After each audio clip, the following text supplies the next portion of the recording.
दोस्तों 19 भारतीय कंपनियों के ऊपर लगाए गए प्रतिबंध के बाद पहली बार भारत के विदेश मंत्रालय की तरफ से ऑफिशियली इस मुद्दे पर स्टेटमेंट सामने आया। इसके अलावा भारतीय कंपनियों की तरफ से भी रिएक्शन दिया गया अमेरिका के द्वारा लगाए गए प्रतिबंध के ऊपर। इसके अलावा जिस समय भारत में दिवाली का माहौल था उस समय कनाडा की तरफ से भारत पर एक बार फिर से बड़े आरोप लगाए गए थे और इस बार टारगेट भारत के होम मिनिस्टर अमित शाह को किया गया था।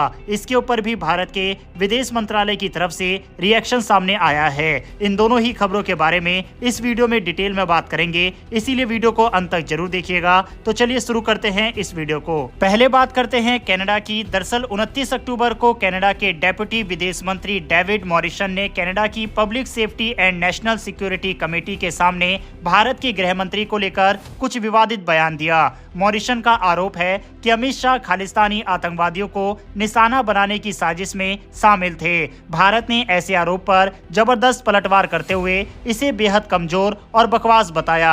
भारत सरकार ने इसके साथ ही कनाडा हाई कमीशन के प्रतिनिधि को तलब भी किया। इससे पहले कनाडा ने भारत पर 15 अक्टूबर को नए आरोप लगाए थे। तब जस्टिन ट्रूडो की पुलिस अधिकारियों ने कहा कि भारत सरकार ने कनाडा में खालिस्तानियों और साउथ एशियाई मूल के लोगों को टारगेट करने के लिए आपराधिक गैंग लॉरेंस बिश्नोई का इस्तेमाल किया। भारत के विदेश मंत्रालय ने इन आरोपों को सिरे से खारिज करते हुए कहा था, वही पुराने ट्रूडो, वही पुरानी बातें, वजह भी पुरानी है। वहीं इस बार एक कदम और आगे जाते हुए कनाडा ने भारत के होम मिनिस्टर पर ही इस साजिश का मास्टरमाइंड होने का आरोप लगा दिया। इसके बाद आज कनाडा के एम्बेसडर को समन किया गया। गृह मंत्री अमित शाह पर कनाडा के उप विदेश मंत्री के विवादित बयान को लेकर भारत ने सख्त रुख अपनाया है। भारत सरकार ने कनाडा के डिप्लोमेट को बुलाकर गृह मंत्री अमित शाह पर दिए बयान के लिए उन्हें नोट हैंडओवर किया गया और कड़ी आपत्ति जताई गई। ये भी बताया गया कि लगाए गए आरोप मनगढ़ंत और निराधार है। सुनियोजित साजिश के तहत गलत जानकारी मीडिया को लीक की गई। इस तरह की गलत जानकारी से द्विपक्षीय समझौते पर असर पड़ेगा। रिश्तों को सुधारने के बजाय कनाडा इसे और खराब करने में लगा है। जस्टिन ट्रूडो सरकार ने भारत के खिलाफ एक और भड़काऊ कदम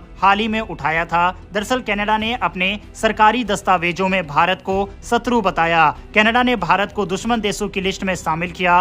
चीन, रूस, ईरान और उत्तर कोरिया की तरह भारत भी अब इस लिस्ट में शामिल हो गया। कनाडा की ताजा साइबर सुरक्षा रिपोर्ट में इसका जिक्र किया गया। रिपोर्ट में कहा गया कि भारत और कनाडा के रिश्तों में तनाव के बाद भारत का समर्थन करने हैकर ग्रुप द्वारा कनाडा के वेबसाइट पर हमले किए जाने की आशंका है। साइबर सुरक्षा रिपोर्ट को साइबर सिक्योरिटी सेंटर की तरफ से छापा गया। ट्रूडो सरकार ने नेशनल साइबर थ्रेट असेसमेंट 2025-26 नाम से ये रिपोर्ट जारी की है।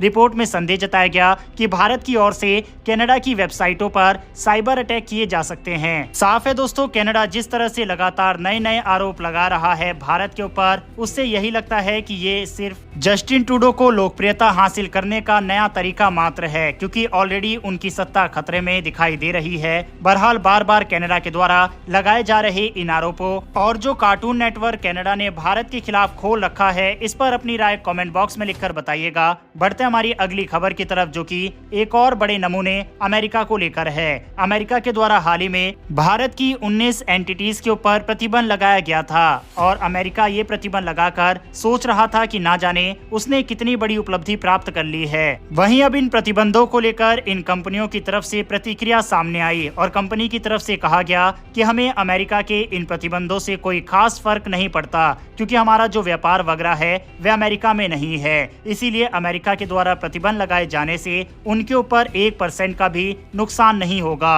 वहीं कंपनी की तरफ से बताया गया कि हम जो भी ट्रेड वगैरह कर रहे हैं वह सब लोकल करेंसी यानी कि रुपए में कर रहे हैं। अब अमेरिका के द्वारा लगाए गए प्रतिबंधों का असर सिर्फ तभी पड़ सकता था अगर इन कंपनियों का व्यापार अमेरिका के अंदर होता और वहां के बैंक अकाउंट्स वगैरह में डॉलर्स वगैरह इन कंपनियों के जमा होते। उस स्थिति में अमेरिका अकाउंट्स को फ्रीज और भारत की इन कंपनियों के साथ व्यापार बंद कर देता।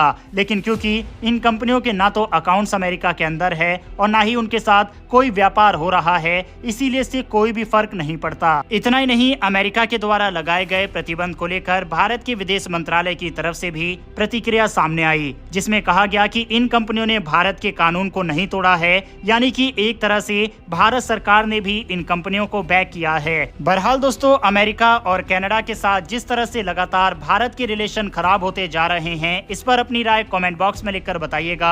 बहरहाल दोस्तों, इस वीडियो में इतना ही। अगर आपको ये इन्फॉर्मेशन और वीडियो पसंद आई हो तो वीडियो को लाइक करके हमारी आने वाली डेली ऐसी वीडियो के लिए चैनल को सब्सक्राइब कर बेल नोटिफिकेशन अवश्य दबा ले। फिर मिलेंगे ऐसी एक नई वीडियो के साथ। धन्यवाद। जय हिंद।